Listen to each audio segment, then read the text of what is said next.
How good is this? The Mayor of Fairfield in Sydney, Frank Carbone, has come out today, and Fairfield is a high migrant population area, very diverse population in Western Sydney. He said in response to Woolworths and Aldi refusing to stock Australia Day gear, he's ordering tens of thousands of Australian flags so he can hand them out to residents for free. And you know what? I have no doubt that the residents, many of them migrants from overseas, will accept those flags with open arms, because unlike the people on the boards of Woolworths and Aldi and all these other woke corporates that are all run by very rich white people, they're glad to be in this country. They're right. And Frank's my man, I got to say. I love that. And I love the fact that he's pushed back. And I love the fact that, it's going to be warmly received by the locals there. You would accept that that was the case. I mean, there's this great myth that somehow people from different countries are offended by Australia Day.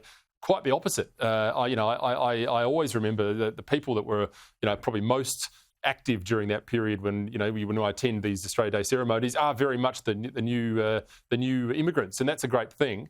Look, these corporates continue to surprise us. It wasn't that long ago that the corporate sector used to take the view we don't want to offend our market. Now they're just flying with ESG. ESG is a poison on the corporate sector, and the sooner they learn these lessons, the better. In the meantime, maybe Frank's going to have to teach them a lesson. Well, maybe we should put Frank in charge of Woolworths. But why do they keep making these decisions? Because, of course, during the Voice referendum, you had all of these corporates. I think the majority of top 20 ASX companies supported the Voice to Parliament. They tipped in something like $50 million collectively into the campaign. We know that didn't work. Now, that appealed probably to the federal government. They've got their ulterior motives for that. But more broadly, things like Bud Light, we saw last year using transgender TikToker Bill and Mulvaney to promote their products.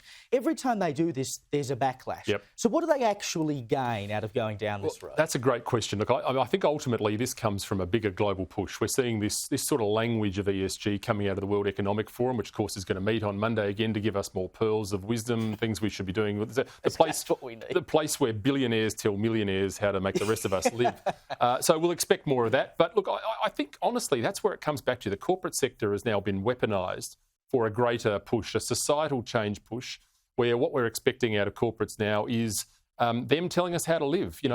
They've realised this is an easier way than controlling governments. Controlling the corporate sector is the way of the future. And until people push back on it, until consumers show their displeasure, as they did with Bud Light and as they did with Gillette prior to that, by the way, if you remember the toxic masculinity campaign, it's going to continue. As I said yesterday, and of course Peter Dutton was saying yesterday as well, which he's copped some heat for, spend your dollar where you think it is best spent. And spend it locally. It is the power of the consumer. I know the average consumer thinks, well, I'm only one cog in the wheel, but if enough people do it, it can have an effect like it did with Bud Light.